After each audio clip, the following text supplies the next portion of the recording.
کہتے ایک دن میں جنگل میں شکار کرنے گیا تو کچھ جانور کم نظر آئے، صبح سے لے کر میں گھومنے لگا، عصر کا وقت ہو گیا، کوئی شکار نہ ملا۔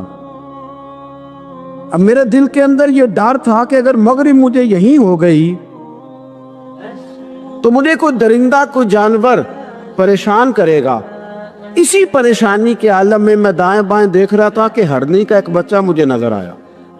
میں نے جھٹ سے وہ ہرنی کا بچہ ہی اٹھا لیا کہ آج یہی شکار کروں گا۔ کہتے ہیں میں نے اسے گھوڑے کے آگے رکھا، اپنے آگے گردن کی جانب، اور میں نے گھوڑے کی لگامیں تیزی سے گھمائی کہ سر پٹ گھوڑا دوڑایا تاکہ مغرب سے قبل میں شہر میں پہنچ جاؤں، یہ جنگل کا علاقہ گزر جائے۔ کہتے ہیں میں بڑی گرمی تھی، بڑی پیاس لگی، پر پانی نہ پیا نہ گھوڑے کو پلایا، سر پٹ دوڑایا اس ڈر سے کہ کہیں ایسا نہ ہو کہ میں جنگل میں مجھے شام ہو جائے۔ کہتے ہیں جب میں شہر سے باہر پہنچ گیا تو مغرب کا وقت بھی شروع ہو گیا۔ کہتے ہیں ابھی میں پہنچا ہی تھا، میں نے وہاں گھوڑے کو روکا، خود بھی پانی پیا، جانور کو بھی پلایا۔ کہتے ہیں ذرا میں نے آنکھ اٹھا کے دیکھا تو جس ہرنی کا میں بچہ لایا تھا وہ بھی دوڑتی ہوئی میرے پیچھے آ گئی۔ کہتے ہیں وہ پیچھے میرے کھڑی ہے، پتہ نہیں کہاں سے بیچاری دوڑی، میرا تو گھوڑا تھا اور میں نے تو سانس بھی نہیں لیا۔ 1.5 گھنٹہ 2 گھنٹے میں بھگاتا لایا اس جلدی میں کہ باہر آنا ہے۔ کہتے ہیں پلٹ کے دیکھا تو اس کی سانس پھولی ہوئی ہرنی کی اور للچائی نظروں سے مجھے دیکھ رہی ہے۔ دل کے ایک کونے سے آواز آئی کہ آج تو 2 شکار ہو گئے، بچہ تو پکڑا ہی، اس کی ماں کو بھی قابو کرتا ہوں تاکہ ڈبل شکار آئے گا۔ کہتے ہیں پھر اندر سے میرا درد بولا، اندر سے میرا رحم بولا، ایک ماں اپنا بچہ لینے آئی ہے اور اس طرح تو اسے تکلیف نہیں دی جا سکتی کہ اسے بلیک میل کر کے ماں کو بھی رکھ لیا جائے۔ کہتے ہیں جب میں نے اس ہرنی کی طرف دیکھا تو اس کی نظروں میں سوال تھا، اس کی نظروں کے اندر سوال تھا، کچھ مانگ رہی تھی۔ کہتے میں نے اس بچے کی پشت پر ہاتھ پھیرا، پھر میں نے بچہ چھوڑ دیا۔ کہتے اس نے پہلے بچے کو بازوؤں میں لیا، پھر اپنی زبان سے اپنا بچہ چاٹنے لگی۔ کہتے ہیں پھر وہ جب جنگل کی طرف جانے لگی تو ایک دفعہ اس نے میری طرف دیکھا، دوسری دفعہ اس نے آسمان کی طرف دیکھا۔ زندگی میں مجھے اتنا سکون کبھی نہیں آیا تھا جتنا آج آیا۔ کہتے میں گھر گیا، عشاء کی نماز پڑھی، پا وضو میں بستر پہ لیٹ گیا، لوگوں میرے نصیب دیکھو، مجھے مدینے والے محبوب کا دیدار نصیب ہوا۔ رسول کریم علیہ السلام میری خواب میں آئے، میں رونے لگا، گھر مہک اٹھا، پھول کھلنے لگے، خوشبوئیں بکھرنے لگی۔ کہتے محبوب کریم تشریف لائے، اور کیا خوبصورت جملہ ہے، اگر تجھے بادشاہ بنا دیا جائے تو انسانوں کے ساتھ بھی اسی طرح رحم کرے گا نا جس طرح آج ہرنی کے ساتھ کیا ہے۔ اگر تجھے بادشاہ بنایا جائے تو رویہ یہی رکھے گا یا بدل جائے گا؟ کہتا میں رو پڑا، میں نے کہا یا رسول اللہ میں تو غلام بننے کے بھی قابل نہیں، تو بادشاہ کیسے بنوں گا؟ فرمایا تیری آج کی ادا بڑی پسند آئی ہے، عرش کے مالک نے تجھے بادشاہ بنانے کا فیصلہ کر لیا، تیری یہ ادا بڑی بھائی ہے، بڑی پسند آئی۔ فرماتے ایک ہرنی کے بچے پہ رحم کھایا تھا، رب کریم نے مجھے بادشاہی عطا فرما لی۔ ہم نہ سیاست سے بادشاہی لینا چاہتے، سیاستدانوں کے اپنی جیب سے اشتہار چھپوا کے بادشاہی لینا چاہتے، ڈیرا بنا کے بادشاہی لینا، نہ بادشاہی تو رحم کرنے سے ملتی، بادشاہی تو شفقت کرنے سے ملتی، بادشاہیاں تو اللہ کی مخلوق سے پیار کرنے سے ملتی۔ اس شخص کہتا ہے کہ میرا ظرف یہ تھا کہ 4-5 دینار ملیں گے، تو امام حسین فرمانے لگے تھوڑی دیر بیٹھ جا، رزق آ رہا ہے۔ تو امام حسین کو حکومت وقت کی طرف سے 5 تھیلیاں ملی، جس میں ایک تھیلی میں 500 اشرفیاں تھی، 5 تھیلیاں آئیں، لیکن اس کو آنے میں ذرا دیر ہو گئی۔ وہ 5 تھیلیاں جب آئی تو امام حسین اس کی طرف 5 تھیلیاں بڑھا کے ذرا دیکھنا میری طرف غور سے، 5 تھیلیاں بڑھا کے تو فرمانے لگے میاں جتنا تجھے انتظار کرایا ہے اتنی ہم تیری حاجت پوری نہیں کر سکے، تو یہ نہ محسوس کرنا کہ حسین کے دروازے پہ بیٹھا بھی رہا ہوں تو ملا کیا ہے، یہ نہ محسوس کرنا۔ وہ شخص کہتا ہے جب میں نے وہ تھیلیاں کھولی اور پھر میری نظر امام حسین پہ پڑی تو میرے اندر سے آواز آئی، اگر حسین ابن علی اتنے سخی ہیں تو محمد عربی کتنے سخی ہو. اگر یہ معیار ان کا ہے، ان کا یہ معیار ہے، اور خود بھیک دیں، خود ہی کہیں منگتے کا بھلا ہو، خود کہنے لگے جتنا انتظار کرایا ہے اتنی تیری مدد کر سکے. یہ سخاوت کا معیار تھا، یہ طریقہ تھا. ایک دفعہ سیدنا امام حسین رضی اللہ تعالیٰ عنہ کے گھر کے اندر 5000 دینار آئے.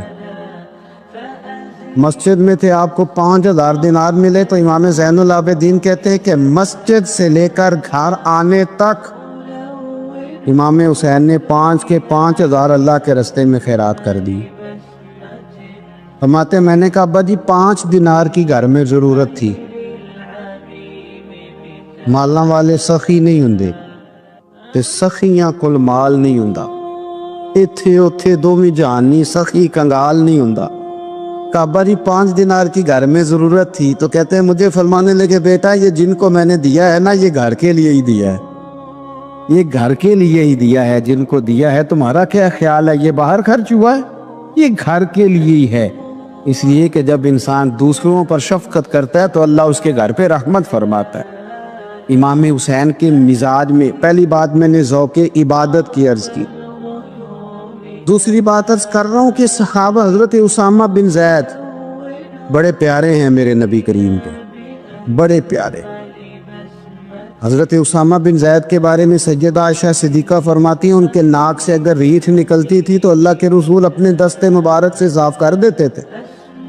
اور سرکار فرماتے تھے کہ اگر اسامہ لڑکی ہوتا نا، ان کے غلام کے بیٹے تھے حضرت زید بن عامر، اگر یہ لڑکی ہوتا میں اسے زیور پہناتا. بڑے پیارے تھے. لیکن جب ان کا آخری وقت آیا نا تو 60,000 دینار کا قرضہ تھا. رشتہ داروں سے کہا، دوستوں سے کہا، یاروں سے کہا، اور قرض ادا نہیں ہو رہا تھا.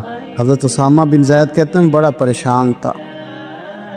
جب حد ہو گئی نا تو حضرت اسامہ بن زید فرمانے لگے جاؤ کوئی حسین ابن علی کو خبر کرو، ان سے کہو میں نا غلام ہوں آپ کے نانا کا، مقروض دنیا سے چلا گیا تو کیا بنے گا.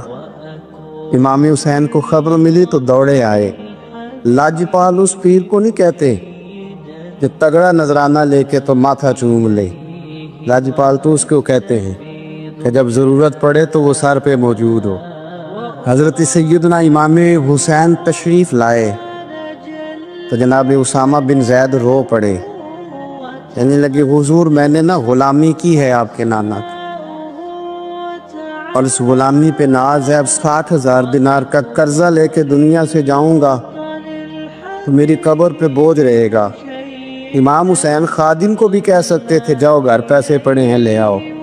امام حسین خود گئے، چادر روڑ کے تو اس کی اوٹ میں بکل میں 60,000 دینار چھپا کے لائے اور جناب اسامہ بن زید کے سامنے رکھ کے کہنے لگے اسامہ یار پیسے رات کو ہی آئے تھے، میں سوچ رہا تھا مجھے تو ضرورت نہیں، اللہ نے کس کا نصیب میرے گھر میں بھیج دیا، مجھے تو حاجت ہی نہیں تھی، اب پتہ چلا پیسے تیرے تھے، اللہ نے حسین کی ڈیوٹی لگائی ہے کہ جا کے دے آ.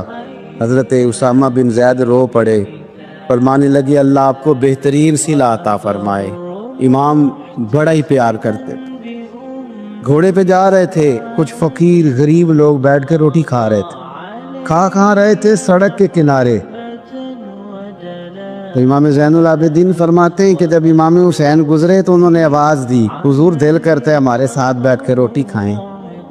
کائنات کے مالک و مختار کے نواسے اور دنیا کے سب سے بڑے شہزادے گھوڑے سے اترے اور غریبوں کے ساتھ سڑک پہ بیٹھ گئے، روٹی کھانے لگے اور دیر تک کھاتے رہے. اور جب فارغ ہو گئے تو فرمانے لگے کھانے کی ضرورت بھی نہیں تھی، حاجت بھی نہیں تھی، پر تم نے آواز دی تو دل رکھنے کو بیٹھ گیا تھا، اگر اجازت دے تو چلا جاؤں.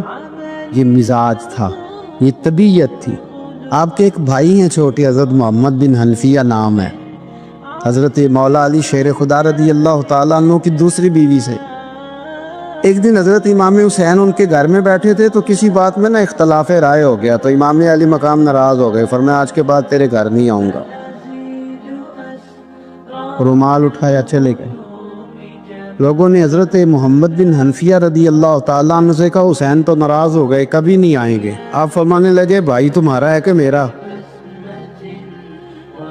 جی بھائی تو آپ کے ہیں۔ فرمایا اگر کہو تو چند منٹوں میں حسین واپس آئے۔ جناب ناراضگی ہو گئی ہے۔ فرمایا ناراضگی ہوئی ہے پر میں اس کے دل کی نرمی کو تو جانتا ہوں، اس کے مزاج کے اندر جو محبت ہے اس سے تو ابھی آئے۔ کہا جناب وہ کیسے؟ فرمانے لگے دیکھنا ذرا۔ تو امام حسین نے خط لکھا، حضرت محمد بن حنفیہ نے روکا، لکھا، کہنے لگے حسین میرے باپ کا نام بھی علی ہے اور آپ کے باپ کا نام بھی علی ہے، پر ایک فضیلت ایسی ہے جس میں آپ کا مقابلہ نہیں کر سکتا، وہ یہ ہے کہ آپ سیدہ فاطمہ الزہرا کے لال ہیں، اب محمد مصطفیٰ علیہ السلام کے نواسے ہیں۔ کہنے لگے بھائی جان آپ نے نانا جان کی وہ حدیث تو سنی ہوگی کہ دو لوگ ناراض ہو جائیں تو جو صلح پہلے کرے جنت میں پہلے جائے گا۔ فرمانے لگے دل میرا کر رہا تھا کہ پہلے صلح کر لوں، لیکن پھر بڑے بھائی کو پشت کروں گا جنت میں جاتے ہوئے، یہ بھی تو بے ادبی ہے نا۔ اب خط میں نے لکھ دیا ہے، آپ کا جو ارادہ ہو۔ امام حسین نے خط پڑھا تو آنکھوں میں آنسو آ گئے، پھر سے رومال اٹھایا۔ بچے پوچھنے لگے کہاں جا رہے؟ کہا بھائی کے گھر جا رہا۔ کہا آپ تو ناراض تھے؟ فرمایا تھا ناراض پر ہے تو میرا بھائی نا۔ ہو گئی بات ختم۔ بڑی دل میں نرمی، طبیعت میں سوز، لہجے میں گداز۔ حضرت امیر معاویہ رضی اللہ تعالیٰ عنہ نے ایک شخص کو بھیجا مدینہ منورہ شام سے، تو اس نے کہا میں نے امام حسین سے ملنا ہے، تعارف کیا ہے؟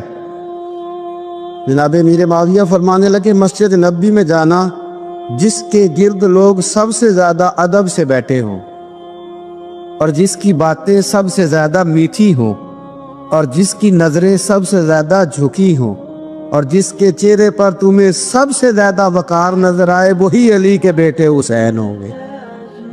جو سب سے زیادہ تمہیں وہاں ماحول کے اندر جو شخص نظر آئے پوچھنے کی ضرورت نہیں پڑے گی۔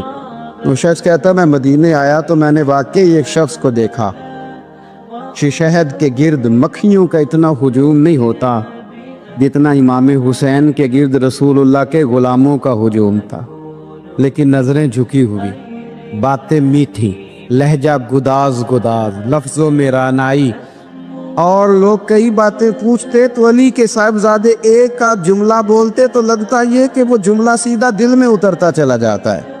امام علی مقام کے کردار میں نہ کچھ باتیں بڑی زیادہ تھیں، بہت زیادہ تھیں، بڑا حسن تھا۔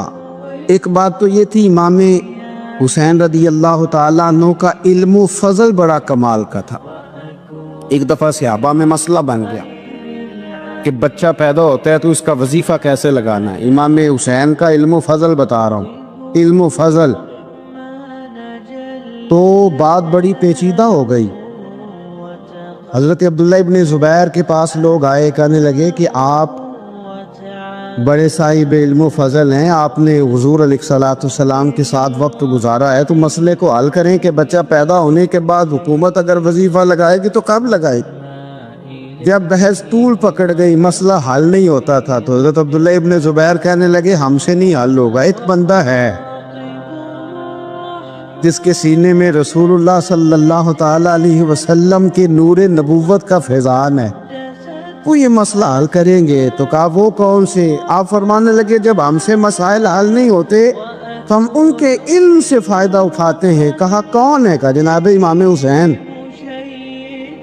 تو لوگ حضرت امام حسین کے پاس گئے کہ حضرت یہ ایک مسئلہ الجھ گیا ہے کہ بچہ پیدا ہو تو وظیفہ کب لگانا ہے؟ فرمایا الجھنے والی بات ہی کوئی نہیں، پیدا ہونے کے بعد جب وہ پہلی دفعہ آواز نکالے تو اس کا وظیفہ لگا دو۔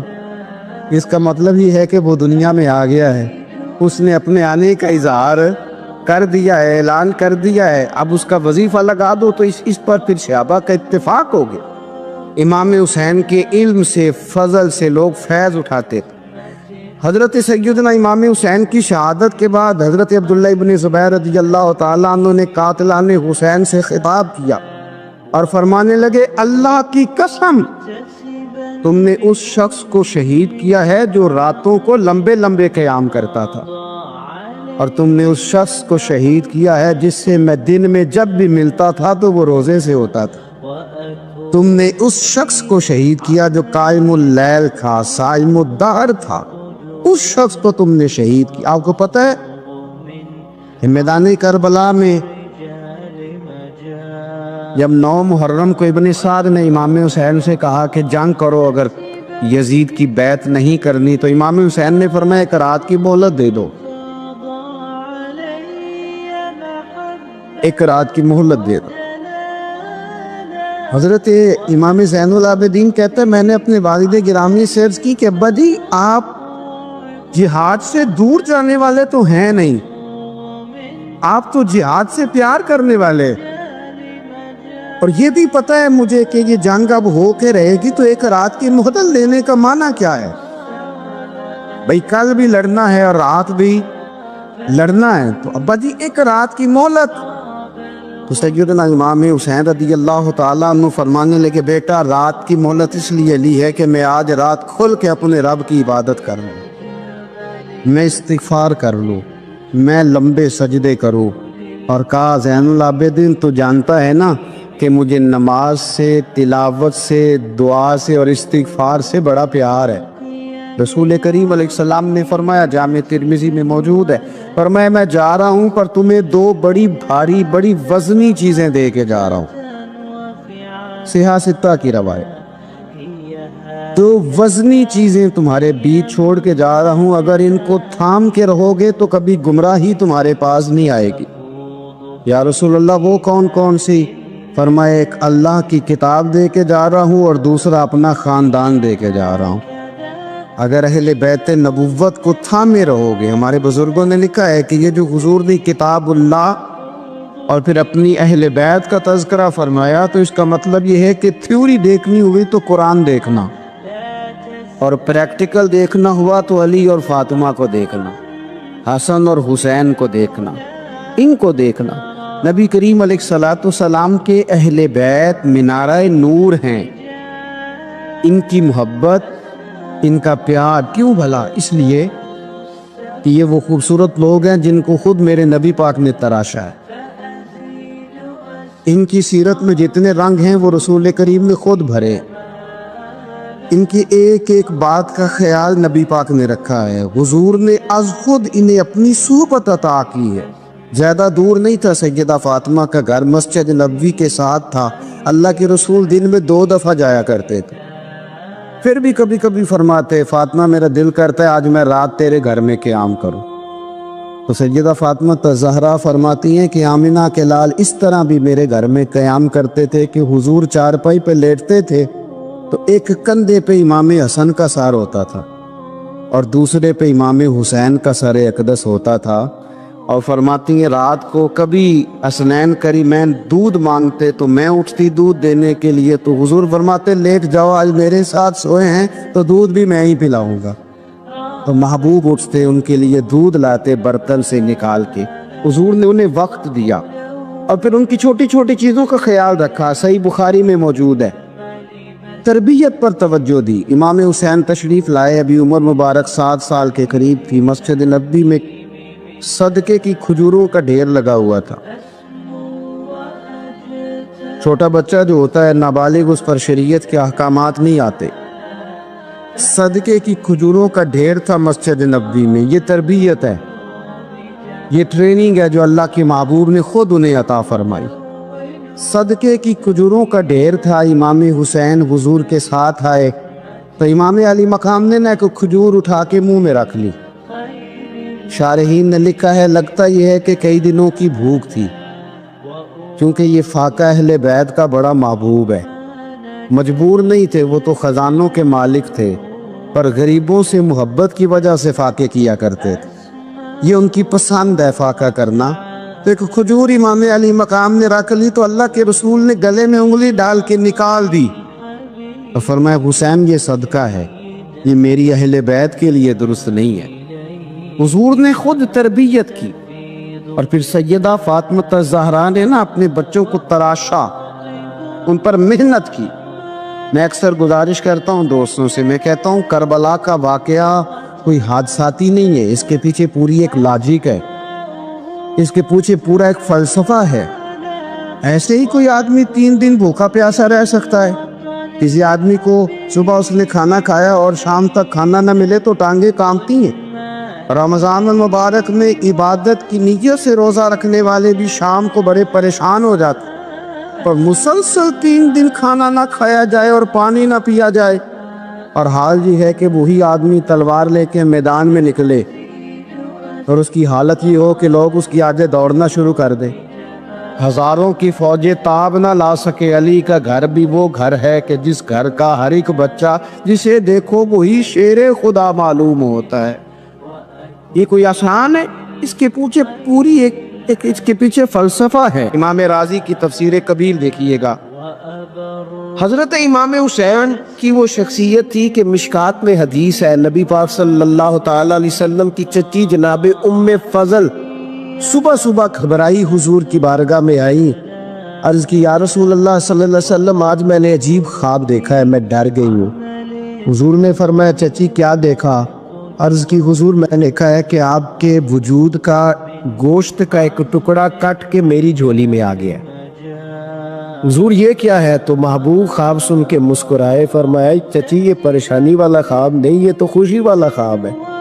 اللہ فاطمہ کو بیٹا عطا کرے گا اور وہ تیری گود میں کھیلا کرے گا، چونکہ وہ میرے وجود کا ٹکڑا ہوگا لہذا خواب تجھے یہ آئی ہے۔ تو امام حسین پیدا ہوئے، امام حسن کی عمر ابھی 11 مہینے تھی، تو نبی پاک نے امام حسین کو جناب ام فضل اپنی چچی کی گود میں دے دیا کہ فاطمہ کے لیے دونوں بچے سنبھالنا مشکل ہوگا۔ وہ خواب اس طرح پوری ہوئی۔ امام حسین سے حضور نے بڑا پیار کیا، بڑی محبت فرمائی نبی پاک سے۔ کچھ حدیثیں میں نے جمعے میں عرض کی تھی، حضرت ابو ہریرہ رضی اللہ تعالیٰ عنہ کہتے ہیں یہ واحد بچہ تھا حضور کے گھرانے کا کہ میں نے دیکھا کہ نبی پاک صلی اللہ علیہ وسلم بیٹھے تھے تو یہ حضور سے کہہ رہے ہیں، نبی پاک سے کہ نانا جی اٹھ کے کھڑے ہو۔ کہتے حضور کھڑے ہو گئے تو کہنے لگے میں نے آپ کے برابر جانا ہے۔ بچے جو مرضی ضد کر لیتے ہیں نا، قد چھوٹا تھا، عمر 7.5 سال تھی، کہنے لگے نانا میں نے برابر جانا ہے۔ تو نبی پاک صلی اللہ علیہ وسلم نے ہاتھ پکڑ لیے، فرمایا چل پھر ہو جا برابر۔ تو حضرت ابو ہریرہ کہتے ہیں انہوں نے حضور نے ہاتھ پکڑے، اوپر کھینچا تو امام حسین نے پہلے اپنے پیر حضور کے گھٹنوں پہ رکھے، پھر نبی پاک کے سینے پہ رکھے، اور جب ان کا قد سر تھوڑا سا حضور سے اونچا ہو گیا تو محبوب فرمانے لگے چل بس کر، تو نے تو کہا تھا آپ کے برابر ہونا ہے، تو اوپر نکل گیا ہے، چل بس کر۔ فرماتے پھر امام حسین نے زبان باہر نکالی تو محبوب ان کی زبان چوسنے لگے، پھر ساتھ لٹا لیا اور انہیں سونگھنے لگے۔ تو میں نے عرض کی حضور آپ حسین کو سونگھتے کیوں ہے؟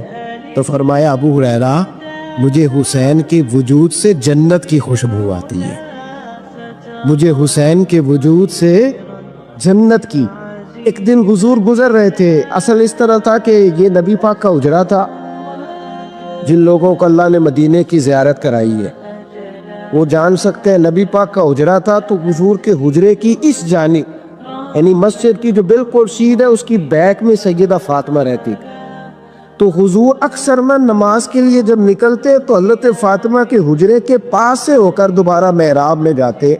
محبوب حجرے کے پاس سے گزرے تو امام حسین رو رہے تھے، تو حضرت فاطمہ نے کسی بات میں جھڑک دیا تو امام حسین رونے لگے۔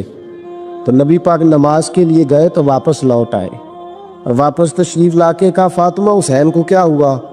عرض کی یا رسول اللہ تنگ کر رہے تھے میں نے ڈانٹ دیا ہے۔ کیا خوبصورت جملے ہیں حدیث پاک میں۔ سرکار نے فرمایا فاطمہ اس کو حسین کو نہ رونے نہ دیا کر، یہ جب روتا ہے نا تو میرے دل کو تکلیف ہوتی ہے۔ تو بی بی صاحبہ کہتی ہیں یہ حکم آیا نبی پاک کا میرے نا، پھر میں نے ڈانٹنا چھوڑ دیا۔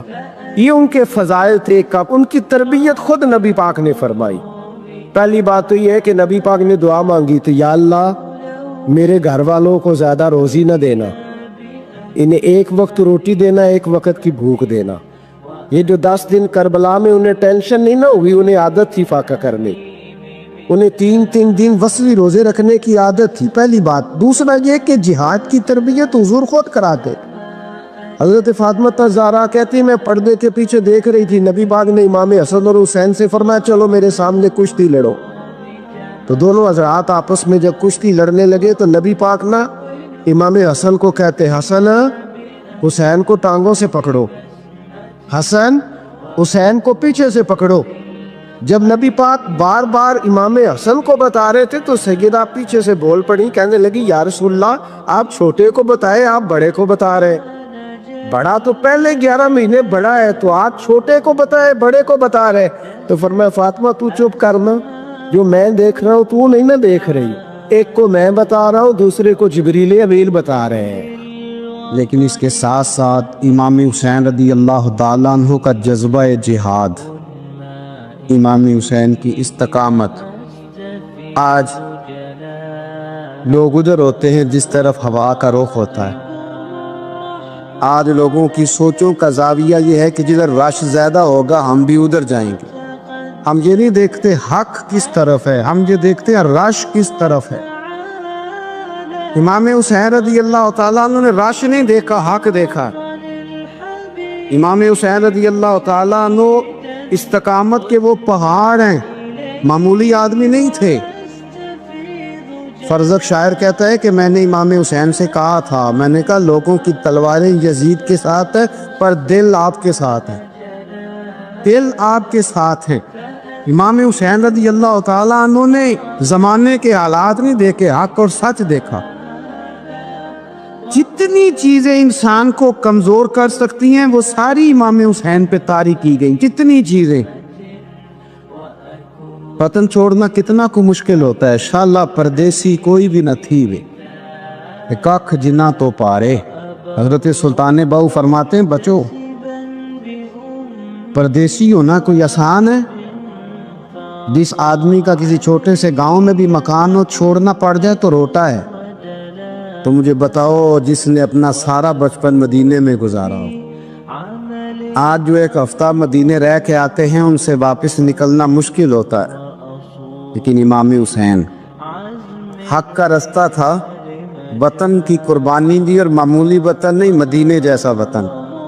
اور جب کھڑے تھے نا امام حسین رضی اللہ تعالیٰ عنہ رجب میں نکل رہے تھے مدینے سے، تو کوئی شاعر کہتا ہے دور کھڑے ہو کہ انہوں نے گویا کہا تھا آقا تیرے کرم کے خزینے کی خیر ہو، میں جا رہا ہوں تیرے مدینے کی خیر ہو۔ امام حسین نے وطن چھوڑا، کوئی لغزش نہیں پیروں میں، کوئی نہیں۔ شہزادوں والی زندگی تھی، مسجد نبوی کے امام تھے، نبی کریم علیہ السلام کے روضہ اطہر پر تشریف رکھتے تھے، زمانہ حیا کرتا، شان و شوکت تھی، پر حق کے لیے چھوڑا، نکل کر خانقاہوں سے ادا کر رسم شبیری، اور پھر بڑا مشکل ہوتا ہے۔ جس شخص کے ساتھ بچے اور عورتیں ہوں وہ تو یہ کہہ کے لڑائی سے جان چھڑاتا ہے کہ میرے ساتھ فیملی ہے، نہ ہوتی تو تجھے بتاتا، پر امام حسین کو اولاد بھی کمزور نہیں کر سکی، عورتوں کا ساتھ ہونا کمزور نہیں کر سکا۔ پھر امام علی مقبوق کتنا مشکل کام ہے۔ آج لوگ کہہ نہیں دیتے کہ میں تو اس لیے گناہ کرتا ہوں کہ رشوت اس لیے لے لیتا ہوں کہ بچے چھوٹے ہیں۔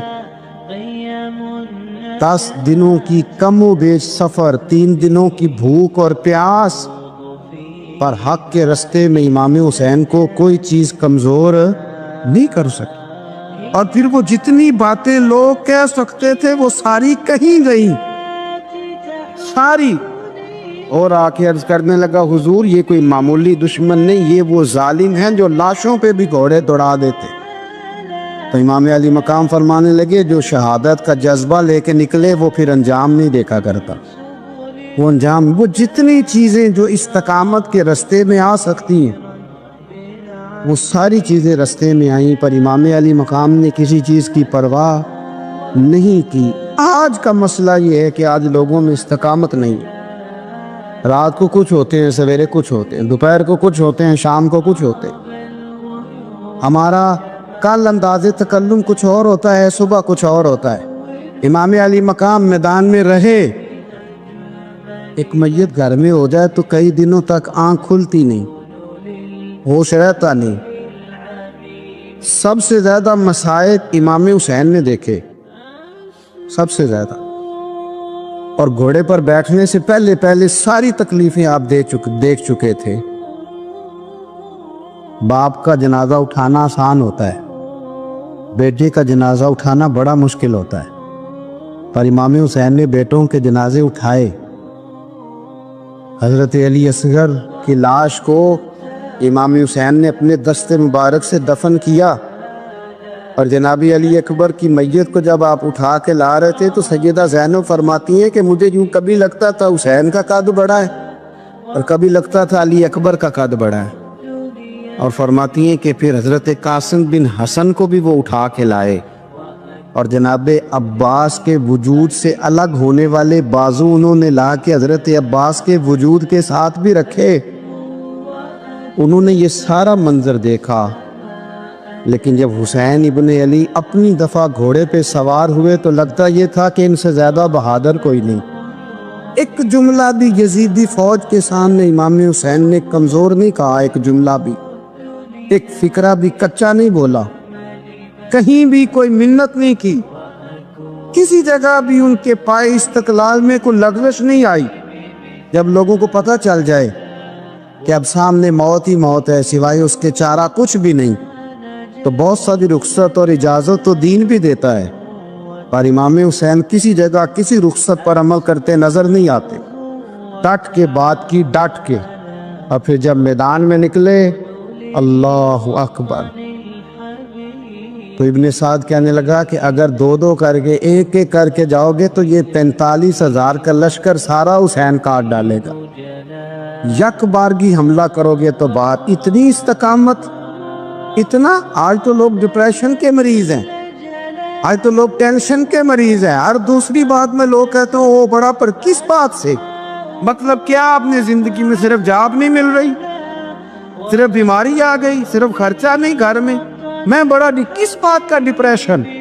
امام حسین کی زندگی بتلاتی ہے کہ وہ لوگ بھی کوئی دنیا میں کمال حاصل کر سکتے ہیں جو چھوٹی چھوٹی بات پہ روتے ہیں۔ مال بھی ہے، جوانی بھی ہے، گھر بھی ہے، مکان بھی ہے، بچے بھی ہیں، عزت بھی ہے، صرف پیسے نہیں۔ اور انسان ہے کہ آنکھیں نہیں کھل رہی، وہ سمجھتا ہے ہمیں کسی کام کا ہی، فقط پیسے نہیں بس۔ او خدا کے بندو، امام علی مقام نے فرمایا سارا کچھ لٹا کے بھی جو میدان میں کھڑا رہے اسے حسین ابن علی کہا جاتا ہے، اسے حسین ابن علی کہا جاتا ہے۔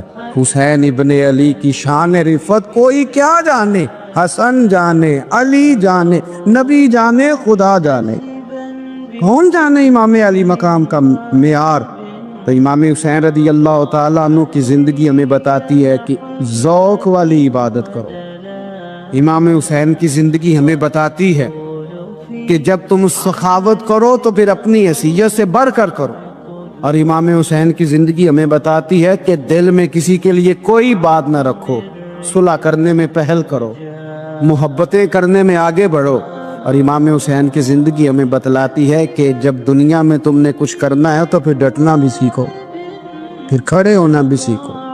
یہ نہ دیکھو کہ حالات، امام حسین نے ایک دن بھی حکومت نہیں کی، یزید نے 4.5 سال کی، لیکن قیامت تک دلوں پہ حکومت امام حسین کی رہے گی، امام حسین کی رہے گی، اس لیے کہ ان میں استقامت تھی۔ امام حسین کے ساتھ اس وقت 72 لوگ تھے، لیکن آج کائنات کا ذرہ ذرہ امام حسین کے ساتھ ہے۔ اس کا مطلب ہے وقت لگتا ہے، نظریہ غالب آ ہی جایا کرتا ہے، تو استقامت والی زندگی گزارے۔